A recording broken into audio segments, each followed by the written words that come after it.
G'day, mate. Welcome to episode 79 of the Exponential Performance Podcast. In this episode, I sit down with multiple world champion stand-up paddleboard athlete, Annabel Anderson.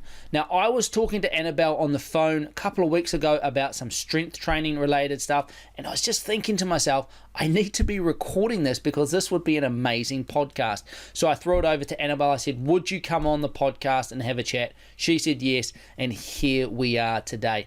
Now, I was trying to think of a way to sum up Annabel for those that don't know her, and the only way I can think of describing her is just an absolute legend of stand-up paddleboarding.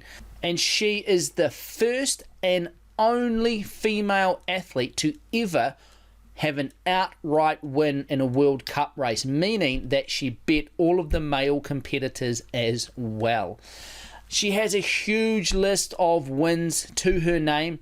It is just an absolute phenomenal athlete. In this episode of the podcast, we talk about how she got her start, what she did in her early formidable years, how she approached her training from a physical perspective, from a mental perspective, and how she has shaped herself to become one of the most dominant athletes ever in the world of stand-up paddleboarding. So without further ado, let's get into it, and I hope you enjoyed this interview with Annabel Anderson. Welcome to the Exponential Performance Podcast. Join sports scientist and performance coach Maddie Graham to find out how to train smarter and maximize your performance no matter who you are. So yeah, we can go anywhere you want today. Over to you.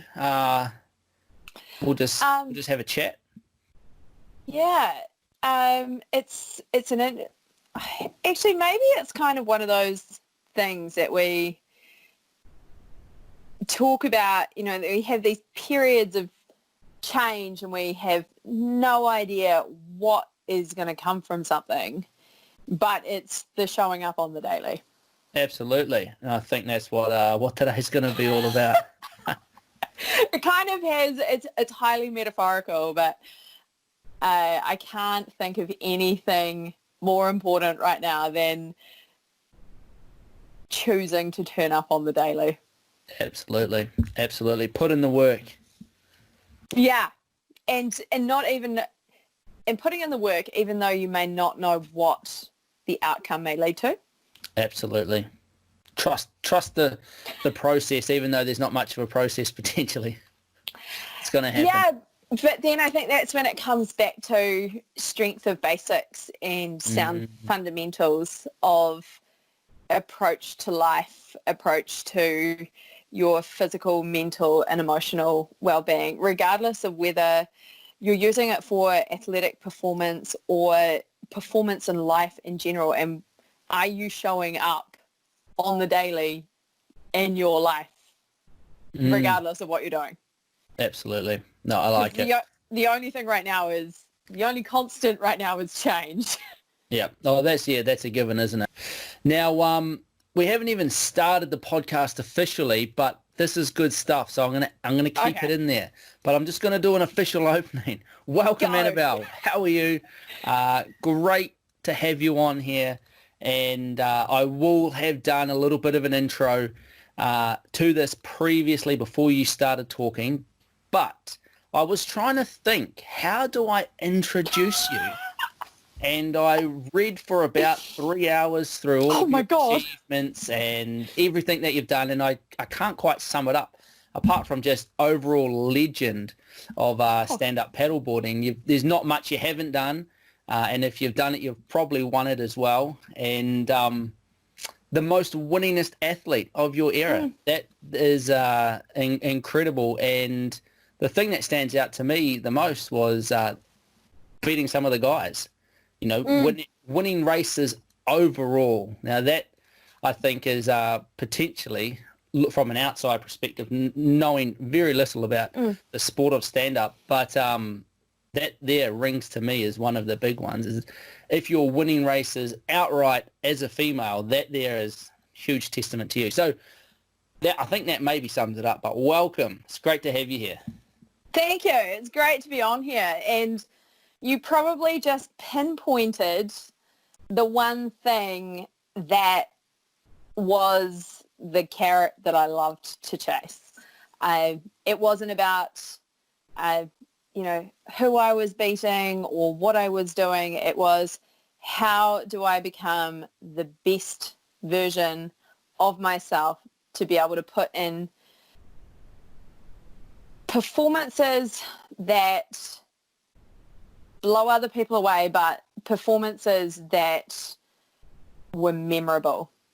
And so that was always my benchmark. That got, and it happened really, really accidentally. And if I give some background and context to how I accidentally started beating boys, Absolutely. it's very, take us back. Take us back. Even very simple. Even before you started beating the boys, I'm sure everyone would be interested. How do you get into this the way you did? Well, if I look at when I first started beating boys, it happened when I was ski racing. I couldn't ski slalom for shit. I just could never quite dial the rhythm, and it was when the shape of skis was changing. So this was in the 90s. That sounds a long time ago, but it really forced a massive change in technique and how you skied a ski. And it was down to where you pressured it, how you used your body, and some people adapted and some people couldn't. I was one of those kids that I had no fear of speed. I was incredibly fit. I was incredibly strong for my size. But for some reason, I've never been one of those people that could get very, very fast staccato type rhythm. And that's where I really struggled. But for some reason, put me on a pair of GS skis that had shape, and I could lay it right over. Now we're talking. And that was when, and I understand forces, or I understood and had a really strong grasp of how to generate force, how to create it, how to harness it, and how to release it to generate speed. I also understood how my equipment was designed and how to put myself in the optimum position at a point in time to maximize the forces that could be derived.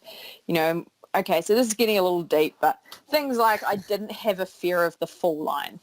I loved the fall line and I loved speed. Unfortunately, I didn't have much of a respect for that red line. Often paid the price a little too often.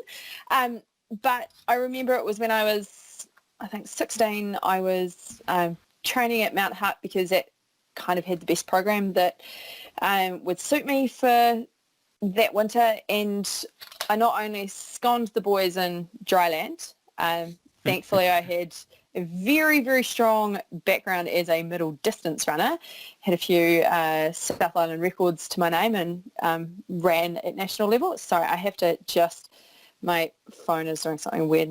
And so I would absolutely beat the boys in dry land, and I think it took a month on snow for me to start beating them in GS and Super G. It happened, I can remember the first weekend it happened, and from that point onwards I was relegated to travelling in the gear van with the coach. And it was literally a rolling joke of, are you boys getting chipped today? Couldn't ski slalom for shit, but when it came to speed and feel and putting myself in the right position, I could harness what I had as an athlete. And I wasn't huge, I wasn't strong. And so like anything, some sports, it's about technique and how you utilize what you've got rather than pure strength or pure force or pure speed. And the same probably applied, or the same did apply, when it came to paddling. And you'll be familiar, very, very familiar with the concept of technique in relation to kayaking or to surf ski. New Zealanders might know it, in relationship to rowing, because it's a very, very popular sport through school-age athletes and in our Olympic program here. And it's not, whoever is the strongest on an erg is not the strongest or fastest on the water. And there's this massive component of technique and feel. And that's why I relate that directly to learning from growing up with snow sport. Well, not growing up, but, you know, my teenage years with snow sports and huge amounts of video feedback. And so then it was really, again, like I said, accidental how I ended up beating boys in stand-up. It was accidental how I ended up doing it. But long story short, in 2011, literally packed my life into a bag. I was living in London at the time. I hadn't done that quintessential Kiwi overseas experience, go traveling, and timing is probably one of the most pivotal things that allows something to be a success or not. I'm a firm believer in. And I was in the right place at the right time at the development of a sport. I wasn't early to the game, but I brought this massive history of training across many different sports that allowed me to catch up very, very quickly. What I had as an advantage over majority of my competition was I knew how to race, and I knew how to compete, and I knew how to train.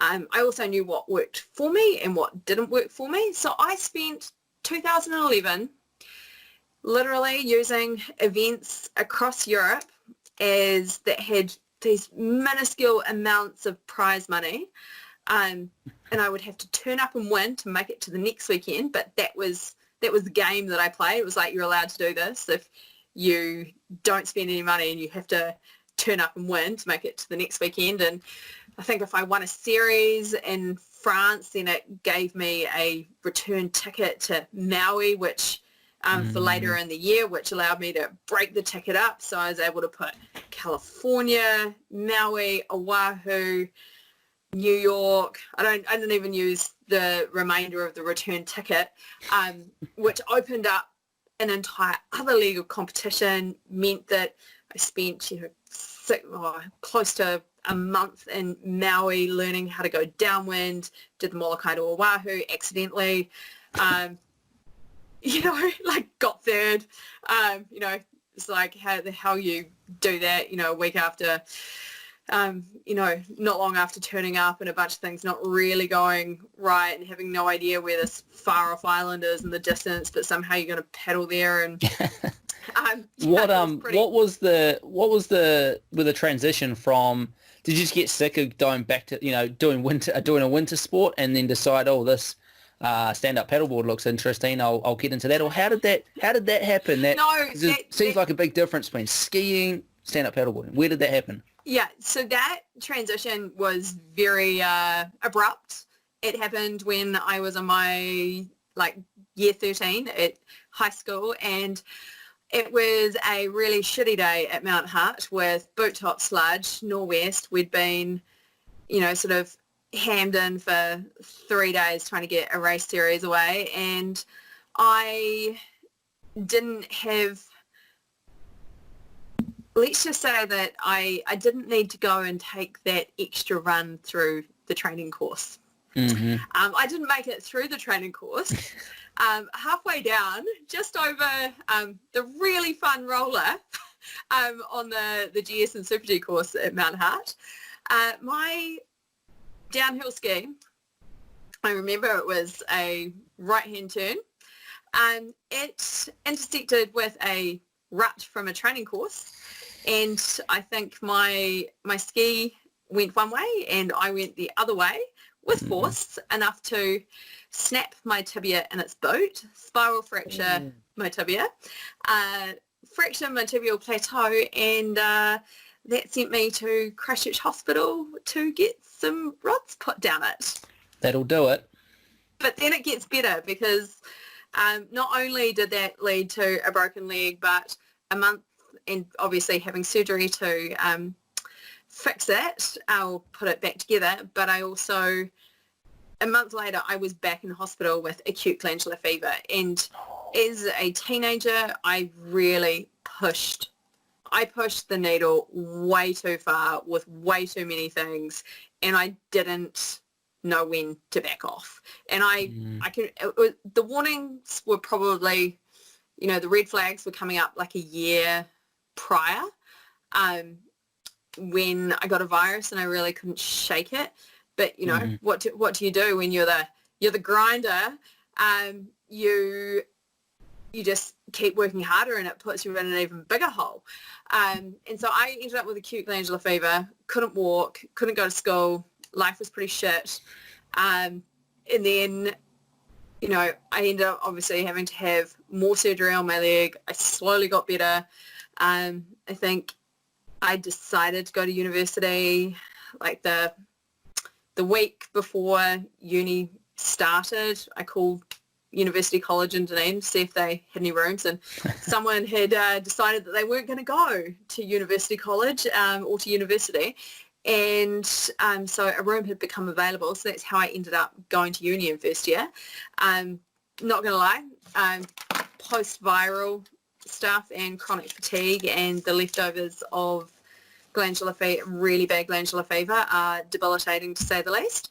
But then to cap it all off, I was fit, was, rehabbing this leg, learning how to use it again, and I decided that I was obviously trying, this was start of July, back on snow, trying to pick up where I left off. Couldn't really ski more than a couple of days in a row without a nasty hematoma because the brake line was on the buckle line of my boot. Yeah. And I launched a little too eagerly over a tabletop, and my right knee blew out on landing for the first time. So I was less than 12 months later back on crutches. Nasty. 3 months later, I was beating all of the New Zealand junior triathlon team at their training camp. That was how I started riding a bike, which then threw me into the deep end of the high performance program for triathlon.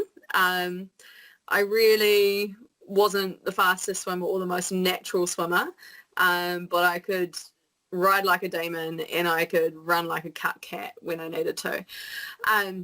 But I went through this horrific cycle of just every 3 months something major would happen, and it was just this cycle of rehab, recover, something would happen. Rehab, recover, something would happen. And by the time I was 23, 24, I think I'd fully blown my knee, had it reconstructed, blowing that out, had, bucket tears removed.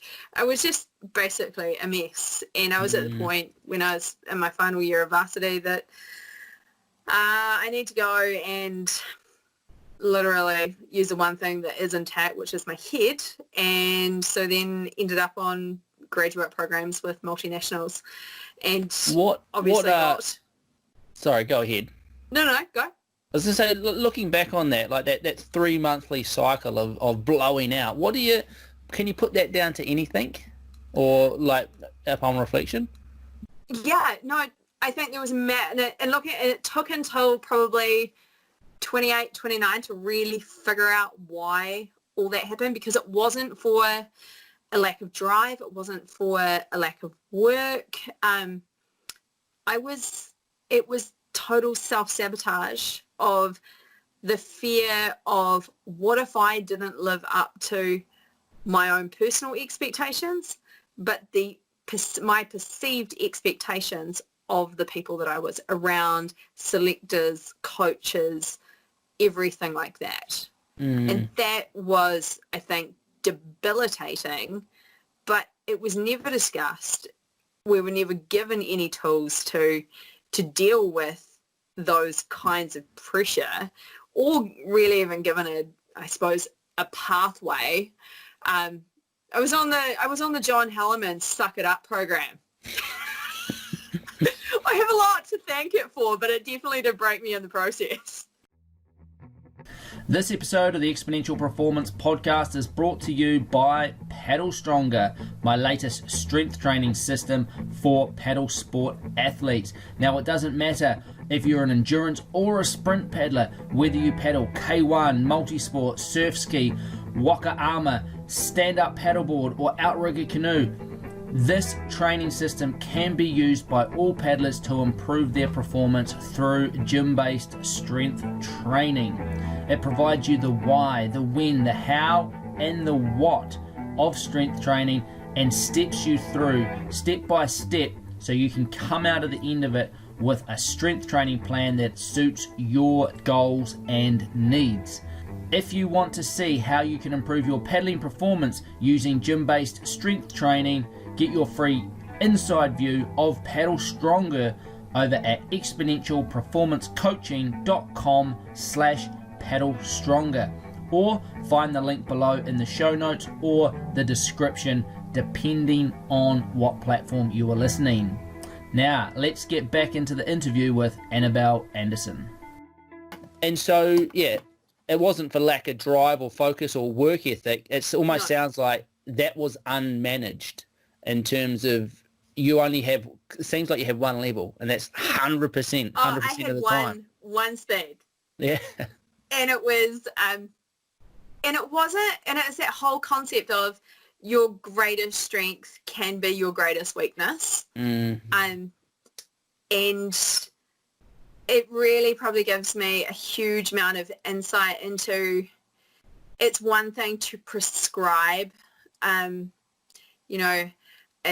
regime of training or an approach, but what it truly comes back to is understanding what makes up a person and what will fit that person's personality.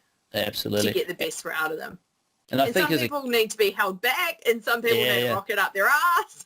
Yeah, and I was just thinking that, like, as a coach and or a strength and conditioning coach or an endurance coach, a lot of the time you're working with athletes, and you're not as there as a motivational role of getting people going, often as personal trainers are, but you're there as strictly as a load manager, like an external load management governor to more often than not hold people back so that you can get that long-term result. Yeah, and I think where I struggled was that pathway was never, the pathway from where I was to where I wanted to get to was never clearly mapped out. And I've learned over time that I like to know what we're doing, why we're doing it. But I needed the carrot of, well, how are we actually going to get from point A to point Z? Because otherwise it's like, why am I showing up? Yep.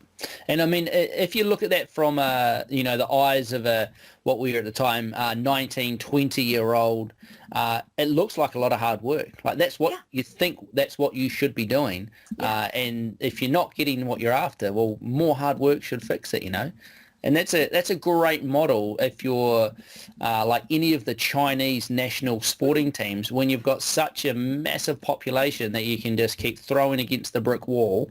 Some will bounce back and those will be your champions, but you're going to break a lot of people along the way. And when you've only got one of yourself to break, well, it sounds like you've tried a few times to do it, but you've got to start being a little bit more sensible about it, don't you?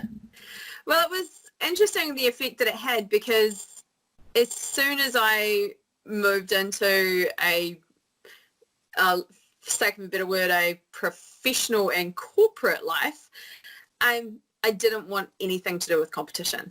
Wow, yeah. And I think I had this, sort of thing that ran through my head of knowing can stop me doing what I love to do. And it was about putting the love factor back into the doing. And because competition had gotten in the way of, like, I've always just loved the doing, loved the process, loved to train. And so I became highly, highly protective of no one can stop me doing what I love to do. And I had pretty full-on high-stress type jobs. And so physical movement, in the morning and in the evening of some description became my coping mechanism. But because so much was being pulled in a professional sense, there was no way that I could pull for myself physically. Mm-hmm. And it was about respecting that the energy was being put into something else, so I couldn't draw from that in a physical sense, and I was okay with it. So I spent lots of time on boats and sailing. Yeah, wow. Still rode, still ran. Yep. But And just for fun. we haven't even got to stand-up paddleboarding yet, which jumps out at me as really interesting that, and I'm trying to keep track of this timeline of your age in my mind, and you're around about 25 here. I'm Yeah. somewhere in that ballpark. Yeah, 25, 26, 27. Yeah, that's really late, eh? Like, Yeah, so late. and there's not any of this early specialization None. happening. Well, you're specializing in skiing, but you that's not what you went on to become world champion at. You went on to become world champion as a stand-up paddleboard athlete, and you just had this amazing movement competency of all these different things that maybe this model in my mind is going to come out that's going to then transfer on to your stand-up paddleboard, but go on. I'm just having a thought out loud. Growing up, I grew up in a really remote part of the country. The nearest neighbours were like half an hour, 40 minutes away. Where is this? Where were you? We're on the east coast. My mum and dad were farming on the east coast of the Wairarapa. And Wow. so I had, my ponies, which mum had broken in, which, I think they've been bought as yearlings or whatever. And so you became really resourceful because I only had myself to play with. I think my brother came along a few years later. And so, you grow up having to look after, care for something, that's your mate. You just do what, I suppose, you make something out of nothing. I never had dolls. I had a sandpit and I had my ponies. I think I probably had a pet goat, a couple of pairs of sheep, kind of loved it. Yeah, absolutely. And then in my formative years, I was just one of those kids that I loved doing. And I can remember really early on, like from about age of 7 or 8, grasping the concept of we've got athletics coming up, so I need to go for a run and be ready for it. Mm. And it was the same with tennis. I wasn't the most gifted player, but I would go and serve balls, from one end of the court to another on repeat by myself if I didn't have someone else to hit with. And, when it came to, the end of a 2-day tournament and everyone's tired, well, it's fine. I'll just hit it where you can't and I'll be able to run down every ball. And it was, I think, a lot of that. Fitness was always my tool that I could pull out of the kit. And I thrived on it. It was the basis of, I suppose, sort of like that very foundational thing. I wasn't an amazing runner, but I got taught to run. I started training with an athletics squad, I think at 13, 14, because it meant that I got out of prep at school. And I didn't have to run around the 200-metre field at school in Timaru, which was great. But it gave this one an appreciation for the importance of technique, the importance of drills, the importance of intervals and why you need them.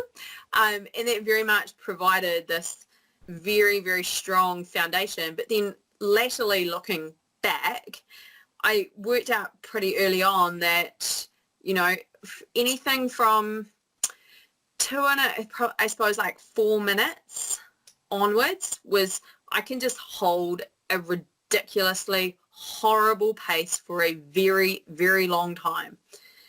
So physiologically, I can sit at a very, very high level of exertion. I have to work on speed and power and explosion. I really have to put the time and the effort in on highly technical maneuvers, but if I break down a process and step by step, I can layer it and I'll eventually get it. But I think it was as much working out where my strengths were from all these different things, from athletics, from tennis, from basketball, from riding horses, and understand, skiing and understanding the importance of gear and why you have it and how you have to look after it and preparation, that then when it came to, and then obviously I got 5 years of open, both a huge amount of sailing on pretty much every type of boat, right up to super maxi size, as well as offshore. So I got this, immersion into this very, very foreign environment if you come from a place like Wanaka, that when I stepped onto a board, well, I was already fit because I'd never stopped training. I knew how to race. I just kind of had to go and figure out the other bits. Then I spent 2011, and that was instead of getting a highly skilled migrant visa to keep hounding the concrete jungle of London. It seemed more appealing. I spent a year just doing the hard yards of competition and learning the craft of what this competition was made up of, what I needed to learn. And at the end of that first year, I got a ton of results, but I was just like, okay, time to go home and get serious. And I think 3 months later was when I lined up against, and it was in Auckland, I think it was King of the Harbour, which is the big surf ski race. Yep. And it's Auckland Harbour is one of the trickiest pieces of water to read and navigate, as any America's Cup or sailor in general will tell you. But that was where I trained day in, day out. And I think I smoked the boys by something stupid like 5 minutes. It was ridiculous. And then a week later, in a more technical round the cans type situation, I smoked them again. And I was like, okay. And then for pretty much all of 2012, I just kept smoking boys on repeat. And it kind of became a bit of a, oh dear, what has she done? And rather than being celebrated, it was very much, how are you doing this and what are you doing to cheat? Yeah, I'm not joking. There was that tall poppy syndrome is alive and well. Alive and well. And I think 2013, so the end of 2012, started 2013, no more racing against the boys, Annabel. You're not allowed. And it kind of killed it for me. I'm not joking. I can imagine. I think it's probably worth noting here that we're not talking about boys either. We're talking about fully grown men. Yeah. I think that discredits your achievements as well. I'm beating the boys, but we're talking about men here. You know what I mean? It's not a case of, you were an 8-year-old and you outran one of the boys at the cross country. It's we're talking fully grown men on, that are training as well. Yeah. And when I look back on it, it was, again, comes back to, what we spoke about in those early days of skiing, of something clicked, skiing GS, where I was able to use my physical capabilities, but adapt it to the shape of the ski and read the hill and maximize, literally just wring every last piece of performance out. It was the same with reading the water. I was just I just have to outread everybody else. And I think that's one of the things that people, tend to forget of, when it comes to how you approach preparation or training for competition, of how well prepared are you for every single environment you're about to be put into. And so I would use, it was also because I'd obviously been around many, many high performance programs by this point in my life. And I knew that, being a good old New Zealander, that the rest of the world came to us in their off season. And so I utilised that to my advantage, and because I had never surfed a wave and I was embarking on something that was 50% a surf sport as well as a paddle sport. God help you if you can't surf a wave. You are dead in the water. And so I used that to my advantage and just rolled straight into back-to-back summers. And I think I put in the massive hard yards for like 4 years of just relentless racing and competition to get the baseline skill set where it needed to be. But I would come back, and what most people didn't click onto was I had a weekly race series where I could test all my equipment that I would bring back from overseas, and just put it in every condition in a race environment, and I could train on top of it, because it's kind of like going and running your local 3K or your 5K. If it's around 20 to 25 minutes, they hurt, but they don't hurt you physiologically. You can recover from that if you've got a decent fitness and endurance base. And so, by the time I'd go and line up my, the first major race of the overseas season, which would always be the last weekend in April on the east coast of the States, I'd probably already been on a start line close to 30 times. And there's no compensation for that. And I knew that I'd been in every condition. I knew exactly what the limitations and conditions of my equipment and different types of equipment that I could use. And so when I would go to these, various different places, and obviously there's a huge amount of local knowledge and reading of conditions that comes in, I already would have been able to have done my homework, planned out what I needed to take, and be able to show up with confidence that that gear was fit for the conditions. Yeah, I read that you paddled across the Cook Strait on a stand-up paddleboard. Yeah, that was a bit accidental too.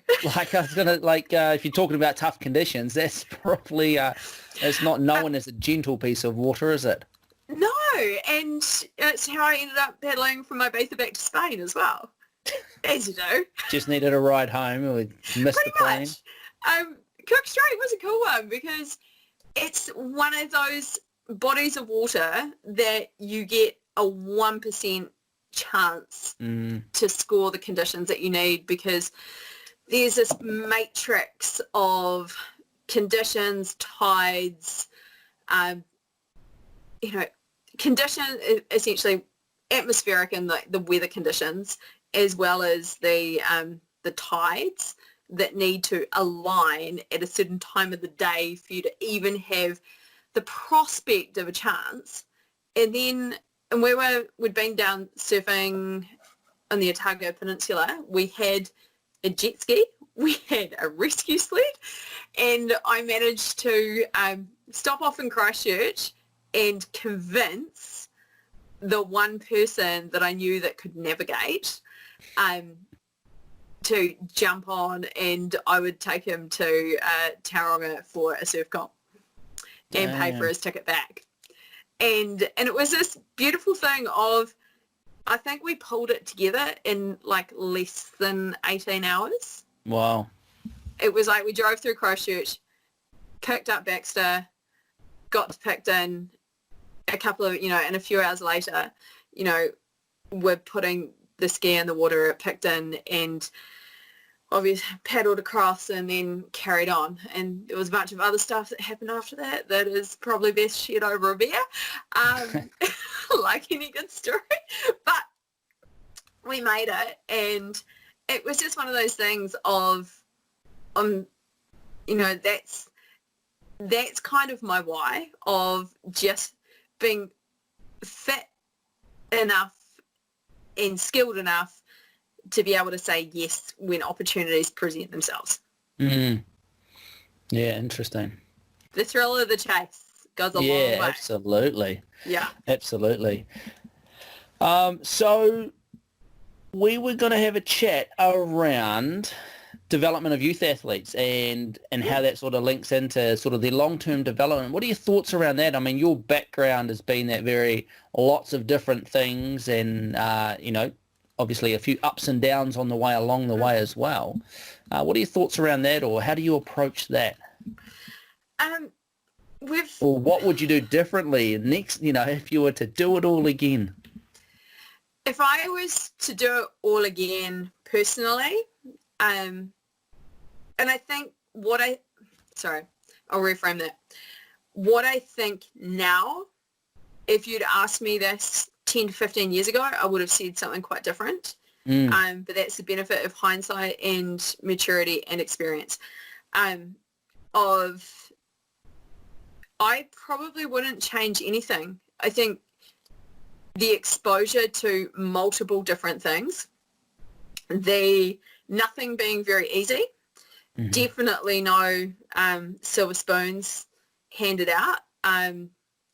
Basically, I was good at skiing. I had everything there to make it happen, but it all comes down to the size of your parents' wallet once it gets to a certain point, and that ruled me out. That was going to rule me out one way or another. So maybe, the best thing did happen. But sometimes you can't help what you're good at. And I feel that we constrain the talent of youth in this country with you either fit the mold of the system or you lie outside of that. And if you lie outside of that, my greatest fear is that we lose so many incredibly talented kids that never get the chance to realise their potential. Yeah, I mean, some great points there. And I think that thing as well, like when you were ski racing and doing triathlon as well, the concept of becoming a world champion stand-up paddleboard athlete probably wasn't even in existence in your mind. Didn't even know it was a sport. It probably wasn't even a sport. It wasn't even invented. Exactly. So, yeah, having that in the back of your head, like, I heard something that primary school children these days, something like 70% of them are going to work in jobs that aren't even invented yet, that aren't a thing. And so the same sort of thing potentially, in sports that not even the realm of the possibilities, not even in their head at the moment.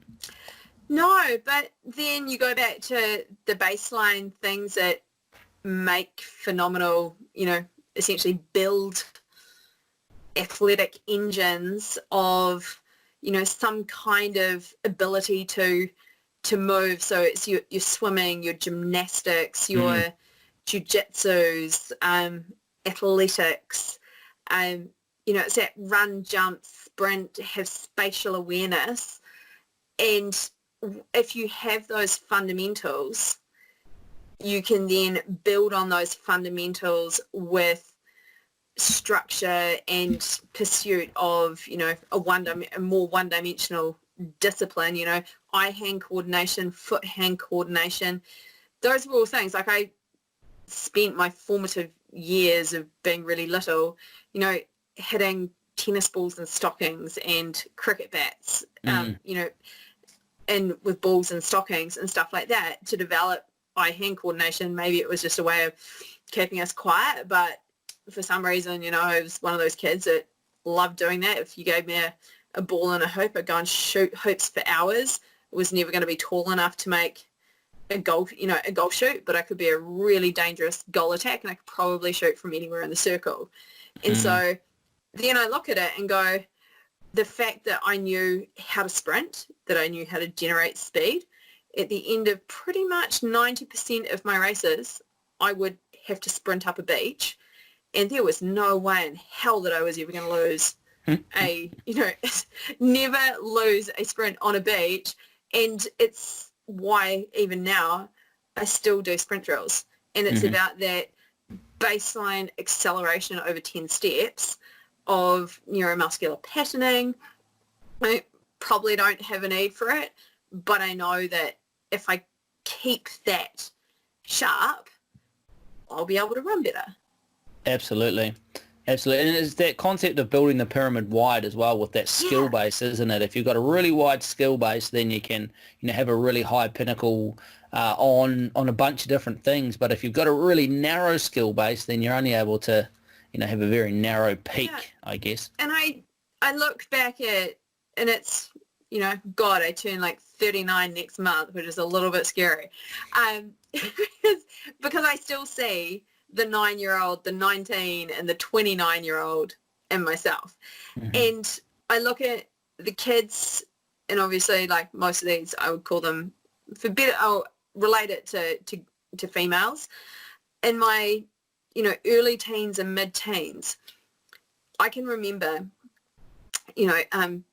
tennis coaches and administrators going, well, you really should put Annabel into more of a program and have her a little more focused on that, because she's got some, something that might need, if she actually did something with it. But those kids, they hate sport. They all dropped out at like 14, 15, 16. These kids had thousands of hours of coaching and investment and time and effort and travel put into them. They don't even pick up a racket. And to me, that's the really sad bit.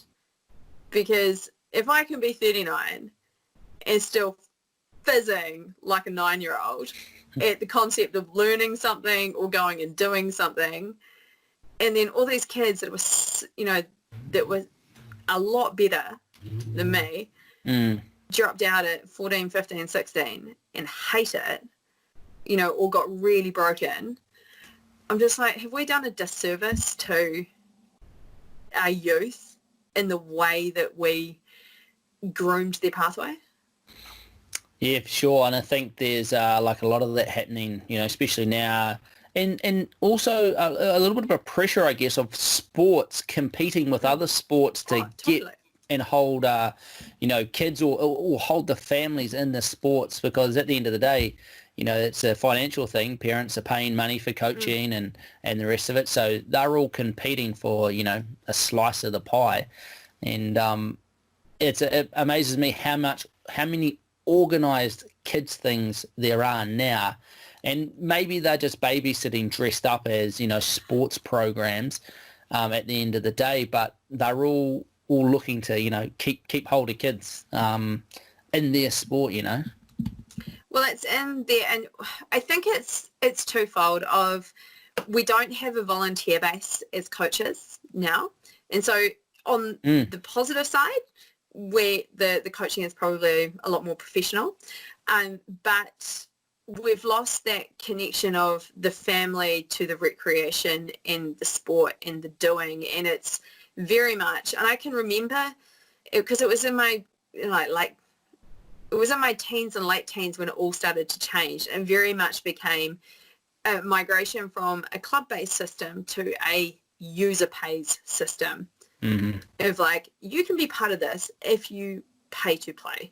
And so, it's been the death of the athletics and Harriers clubs and it was the advent of the 5K kind of thing. Of like, someone will pay to do this, but they won't go and do that. Yeah. And it was, you kind of look at it and go, yes, I think there's an element of I think there's also societal pressure definitely in certain places of where, well, if your kid's not in this program that their friend is doing, or that the people that you surround yourself are doing, then you're not giving your child the best opportunity.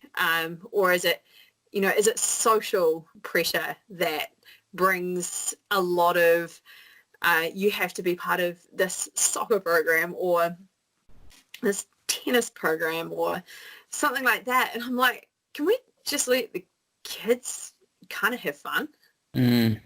Because at the end of the day, the amount of fun and enjoyment that they have, and dare I say acquisition of skills, because skills builds confidence, which means that someone will likely continue something or be able to do it for a longer period of time. Are we doing our kids a disservice by putting them off if we make it too serious. I mean, that fun factor is the cornerstone of everything, right? Like, right from grassroots level through to high performance. People do it because it's fun. And, I mean, you can say, well, at a high performance level, they don't do it because it's fun. They do it to win. I mean, winning's really fun as well, you know. And if that's what people find fun, then they're going to do it. And I think it comes a time in every person's life where it stops becoming fun for whatever reason, whether that be friends aren't doing it anymore, or time commitments for work and they don't have time to juggle, or whatever it might be. It stops becoming fun and they stop pursuing, even just exercise in general. But I think I think a lot of people get put off from a very young age because it's not fun anymore. Like, I always cringe when I see kids just doing laps of the field at school for fitness. Do you know what I mean? Like, that's not fun, running around a field. How could you make it running fun? Play some damn games. Do you know what I mean? Gamify. Yeah, it's just like, I understand there's this whole physical, there's the obesity epidemic and the inactivity. The way to fix that is not to make kids run laps of the field at school. It's to let them have fun while they're being active. Yeah, and I think that now, because, when the likes of yourself and I grew up, we didn't have the concept of the device, which now is, we compete for the attention of children's time. And so it's, how do we embrace an element of technology, the concept of gamification? But, I've had this conversation with a few teenagers over the last few months, and I love to kind of try and get inside their head and find out what's making them tick, because it changes so fast. And, they'll want an iWatch, but I'm like, do you know what you can do with that? And then I'll go, hey, let me show you something. And I'll open up the likes of Strava and go, do you realize that this is what this watch that you've now got on your wrist, this is what you can do? And this is, because, and obviously they're quite motivated kids that, for some reason, maybe it's for social communication, they want an iWatch, but trying to go, but they would have validated it to their parents. I'm like, but it's got like a fitness tracker, it's got this and that. I'm like, you know what this is actually for? It's like, how do we marry the best of the new with the old? Yeah, for sure. And how do we keep things, most importantly, fun and engaging? And then I kind of look at, like, as we get older, like the whole reason why we want to do things is a sense of community. Big time. I mean, you just look at Strava as well, or Zwift, Zwift team race, like racing on Zwift, and Strava went and, chucked everyone off their platform essentially, unless they're going to pay for it. I know. Everyone paid for it. They love it. And the only thing that it gives you, if you pay, it's lots of features obviously, but the main thing is the leaderboard.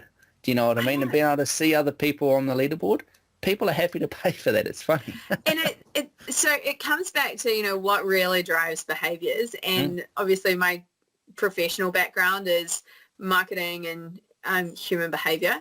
And it's that bit that fascinates me and I just did a very random, sort of ran a bit of a focus group for the last few days of trying to really understand, because I wanted a bit more of a sense of what devices are people using for activity tracking and what they're syncing it up to. And it blew me away with the breadth of responses that I got.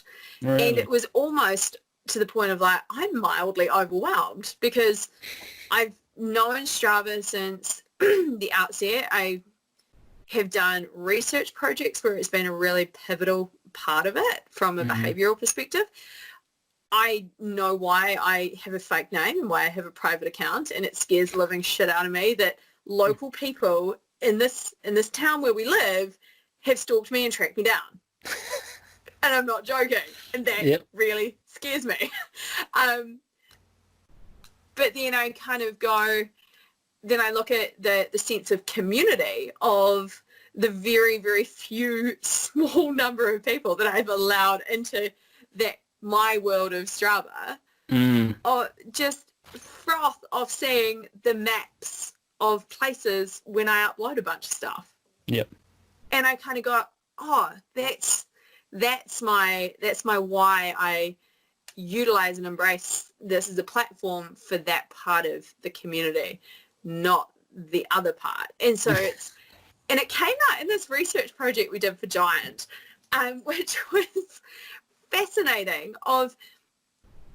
We had probably quite preconceived ideas of how people were interacting with technology and what kinds of technology people would value from a digital standpoint.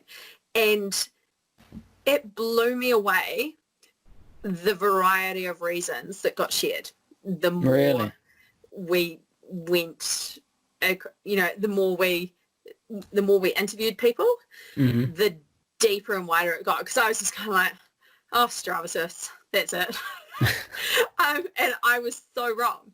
And just seeing why people are prepared to pay or see value in something, because none of these platforms can continue to exist in their current forms unless they turn them into profitable models, because they've all been running at massive losses for a considerable period of time until they've got to a certain point in development. And it's just, even if you look at the likes of Trading Peaks, the visibility of data, if you are on the freemium version, or, like you can have athletes on a free version, but if you're a coach, you can't see anything. You can't see anything that they're doing. So it's just like, wow, I see where you hook in here.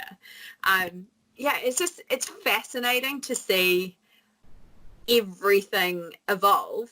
But then I go, do people actually understand the information that they're looking at? Because I might not have a sports science degree, but I sure as shit understand most of it. Because you have to. Yeah, for sure. It always fascinates me how much people are willing to invest in a training device that they don't really understand. Yeah. And it essentially becomes a really expensive wristwatch or speedo on your bike, all for the sole purpose sometimes of uploading it to Strava. Literally. You know what I mean? See those segment times. And yeah, that's interesting. So it's primarily since I decided that it was a great idea to fly off a mountain and fall a long way, which I don't recommend. I've gone back to the humble digital watch. Is that a Casio? It's actually a Shark. Oh, here we go. But when I look at it, because and this is where the benefit of structured foundational training comes into play, of, in my early 20s, late teens, early 20s, I did those blood lactate ramp tests to get heart rate training zones and train to them. And I can go by feel.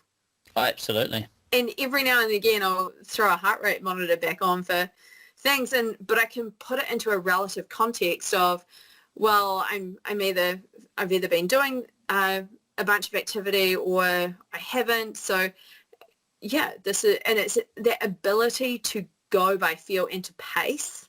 Yep.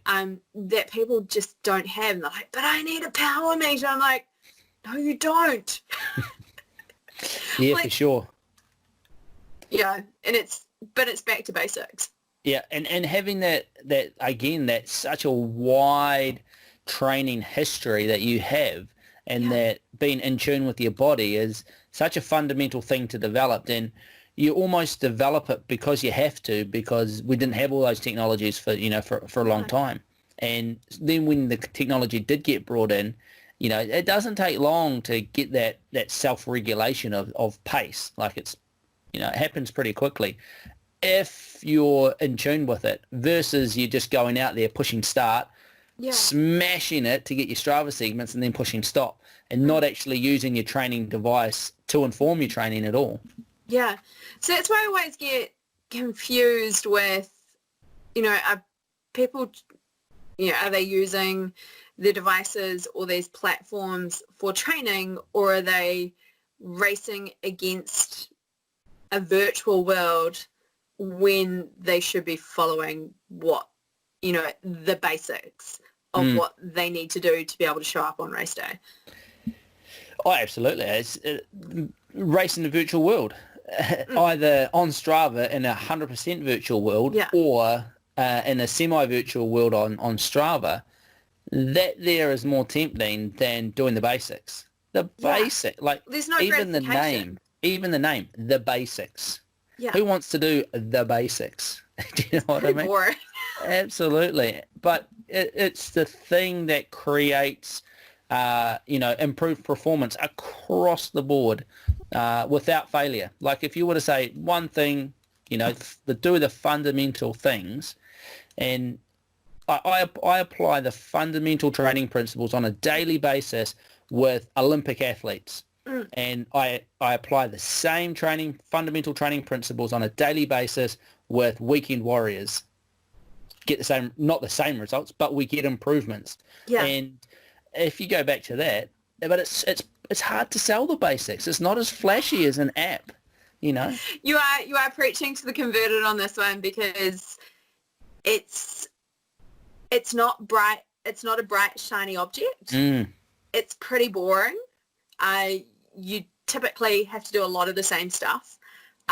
There's typically a lot of repetition of pattern, and lo and behold, that's actually what gives you the benefits to pull on, you know, the basis to pull on over time when you need it.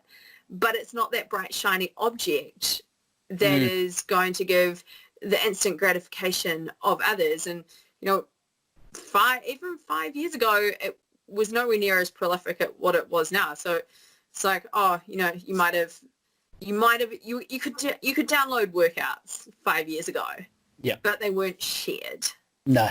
And so it was like, oh yeah, okay, oh yeah, sweet as. You know, it was feedback, and there would be an element of objectivity to that feedback.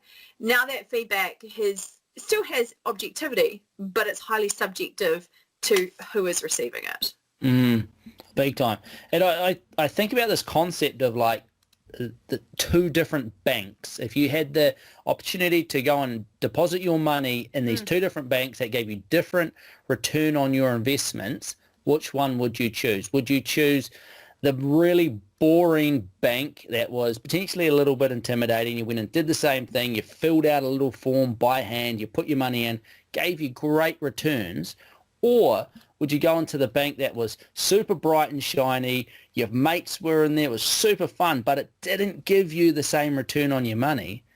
I reckon 90% of people would still go into that bank that didn't give you the same return, but it was fun and engaging, and you had this little game where you deposited your money and you came out of there feeling great. That there would be where people put their time and effort. And it's the same thing. Training fundamentals, you know, good base training phase leading on to a speed phase versus social racing or, you know, Strava, virtual racing on Zwift. You don't get the same returns, but it's super fun. And it comes back to what we talked about with the kids, making them run around the field versus gamifying it, you know? Totally. And I think as adults, we don't have a good habit of making the boring stuff really fun.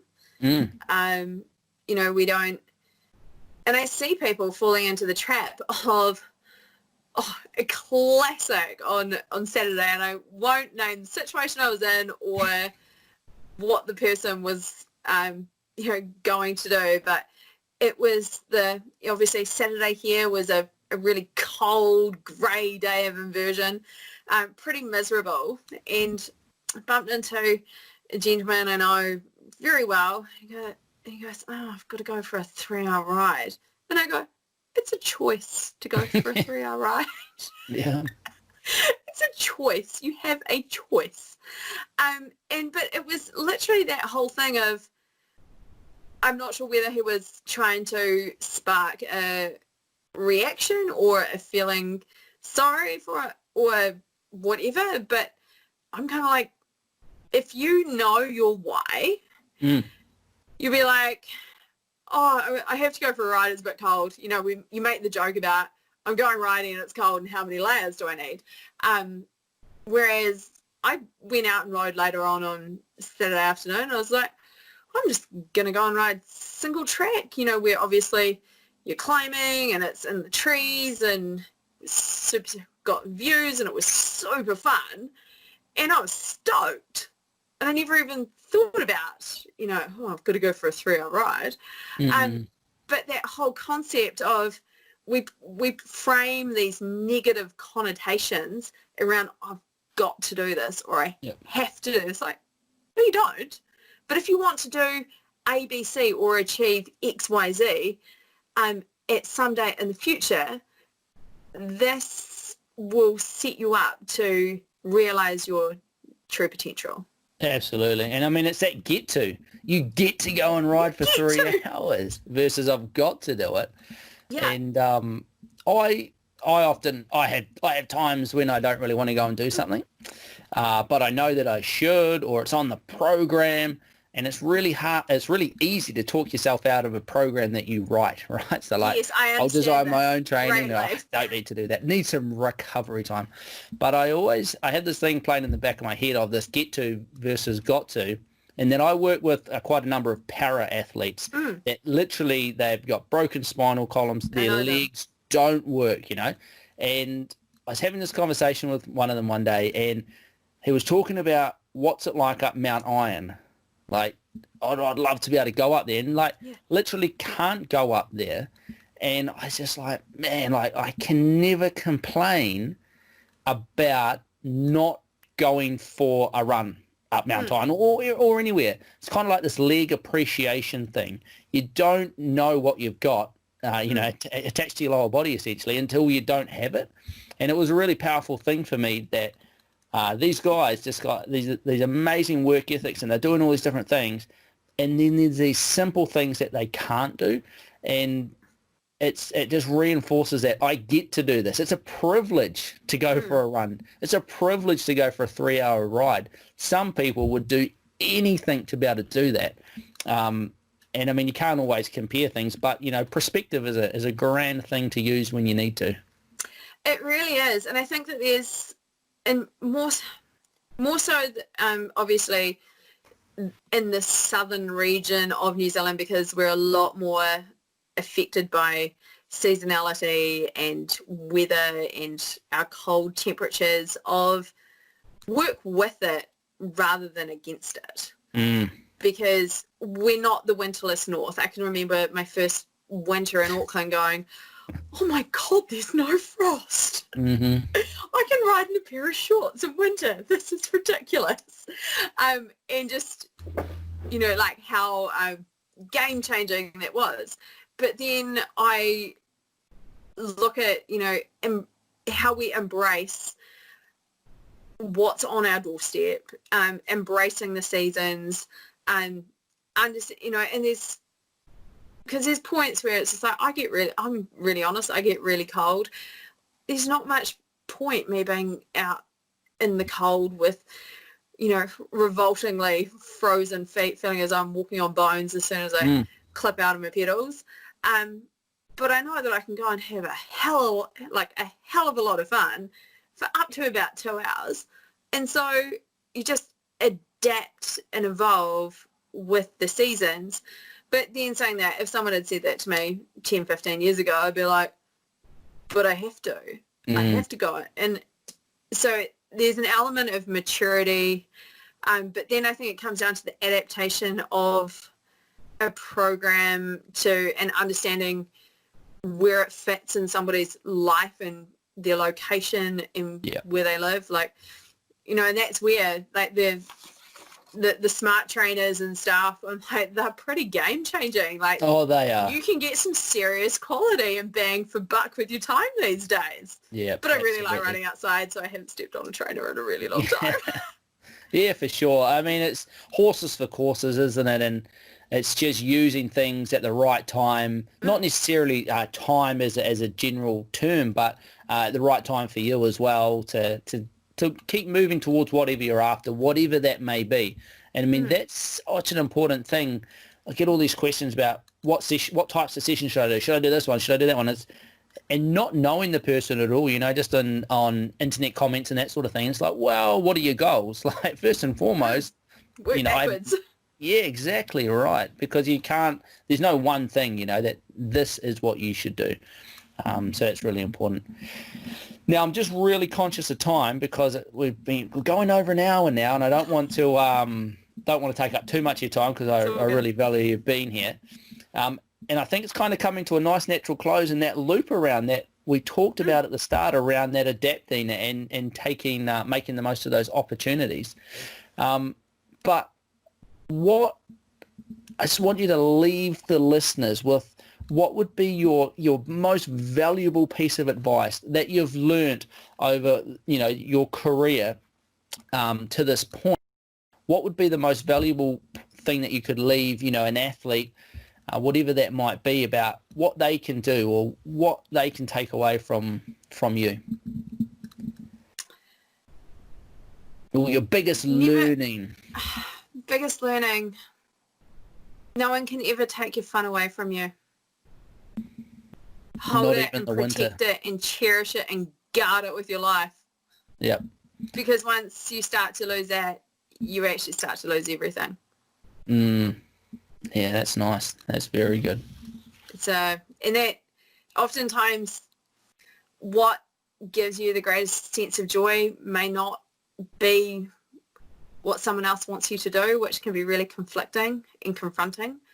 But if you're not true to yourself and true to why something brings you a huge amount of joy or why you started doing it in the first place, it'll be the one thing that unravels you. Yeah, and I think a lot of people kind of wander through endurance sport not really knowing why they're there, apart from they sort of get into it to punish themselves a little bit for, you know, for being overweight or for, you know, for eating too much the day before, or to, you know, fill a void that they've got within them. And I think that can sort of lead them off down a bit of a dangerous path as well if you don't truly know what you're doing it for. Yeah, I totally agree. All right, Annabel, thank you so much for your time. Can you let our listeners know where they can find out more about you and what you do if they want to, if they've never heard of you before, because, you know, you are in a little bit of a fringe sport, but where can they find out more about you? I'm highly fringe and I'm okay with that. I just do lots of things these days. Embrace the fun, or the fun of the doing. You can find me over on the gram at Annabel Anderson. There will be a lot of photos of out there doing everything from paddling to skiing to foiling to riding bikes to all these new sailing and wind sports, which I've had the privilege of picking up over the last year. Obviously, good old stalker book. There is, you know, it doesn't take much to find me. Otherwise, there is some stuff on my website at annabel-anderson.com.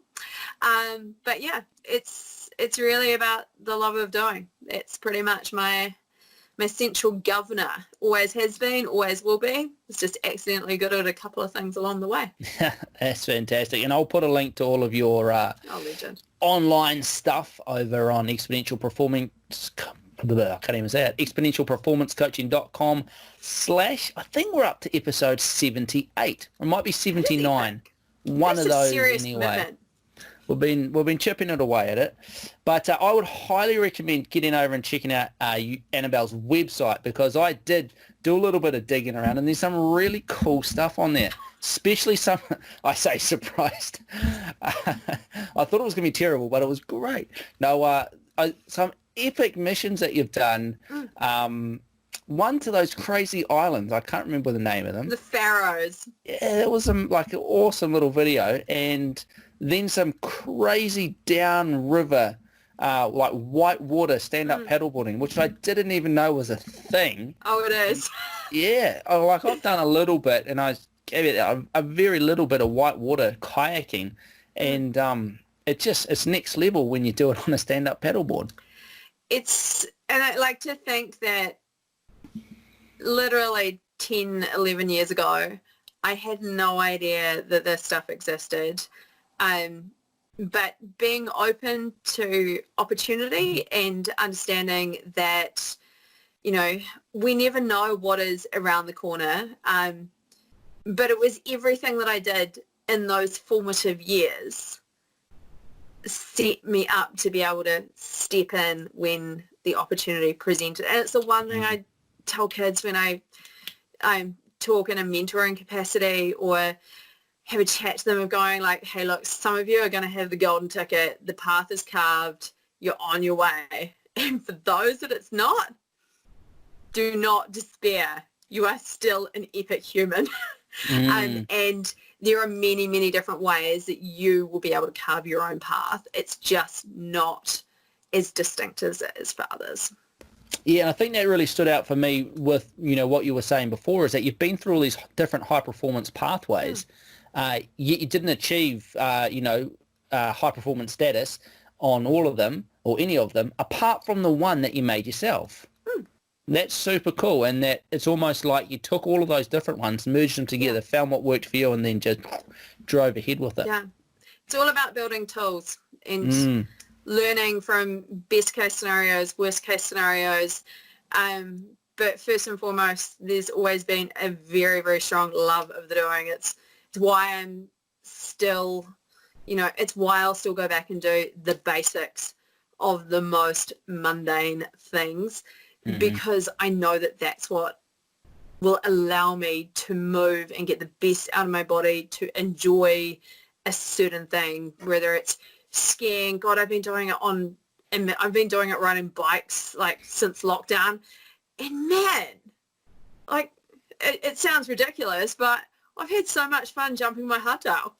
And like full send, but it's learning how to move your body in different ways, shapes and forms, and that expression is lifelong across many, many different things. Yeah, that's interesting. And again, as well, that the whole lockdown process is really reinforced that you get to do something. When you can't do it, it's like, ooh, yeah, I kind of liked doing that. I kind of liked the 3-hour ride when I couldn't do it, but as soon as you can do it, it's like, ooh, yeah, reframing. And so you also offer coaching of multiple different areas, but I think the way that you do it really well is sort of this whole. I hate the word holistic, because it's kind of airy-fairy. It makes me think about different herbs and that sort of thing. Yeah. But I like the word whole as in holistic, like the actual meaning of the word holistic. I think it's just taken on a bad meaning. But if people want to check that out, jump over to your website. You've got a little bit of stuff on there about it. A little bit there. And they can contact you. But sort of give us a bit of a rundown on of your coaching. What do you do with people? So everything from, returning to running to, obviously, if you want a performance program, I don't really go and shout it from the rooftops, but I've won some of the biggest mountain bike races in the country, and done a bunch overseas as well.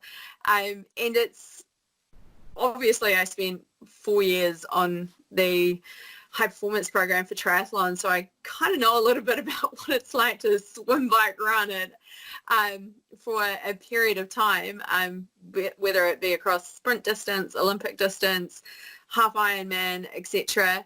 But also where I probably have a skill set that not many people know about is in rehabilitation and overcoming of injuries or repetitive strain, things to get you back to enjoying the doing. I have been an incredibly broken human, more broken than I would like to admit, all through force injuries, not through repetitive stuff. But I understand innately the process that gets you back to enjoying what you actually like to do. And a lot of that is tied up in mental skills, as well as the physical expression of what you can do rather than what you can't do. And I would like to say an approach of a little bit of empathy, having been there a lot. Yeah, big time. And I think as well, like I described at the start, how do you describe Annabel Anderson? And it is an absolute legend. Like I say, not just stand-up paddleboarding legend, but I didn't even mention the mountain biking stuff, which I was looking through your website as well. It's like, it's all there. And then we didn't even touch on it. There's a couple of little mentions to it, but your recent injury and rehab has been an ongoing mission by the sounds of it. And like you said, you've been there, you've done it. And if people, want someone to help guide them through the rocky path of, a return to sport, great option.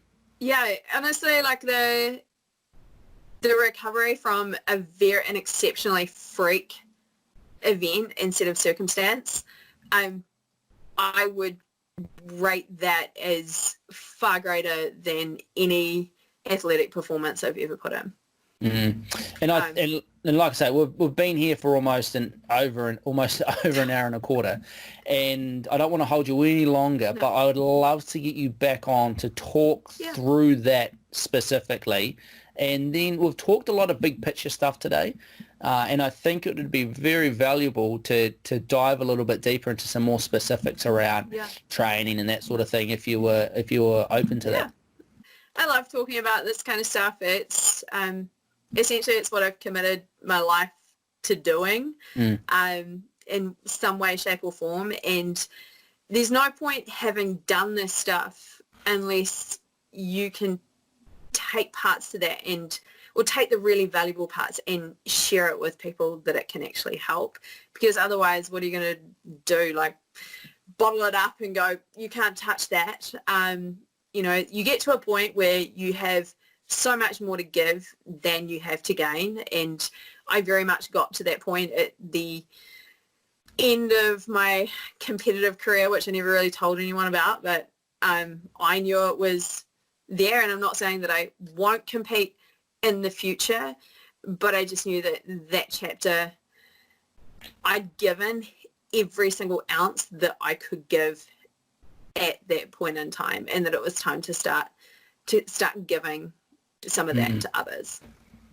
Awesome. I think that frames our next conversation very well, and I will we'll sort out a time to do that when we both have time. But thank you very much for your time, and I look forward to catching up again. Sounds great.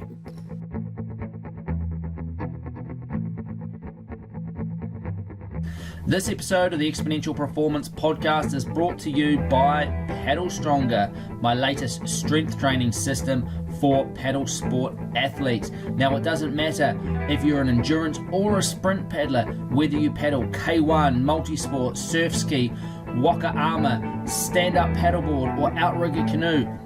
This training system can be used by all paddlers to improve their performance through gym-based strength training.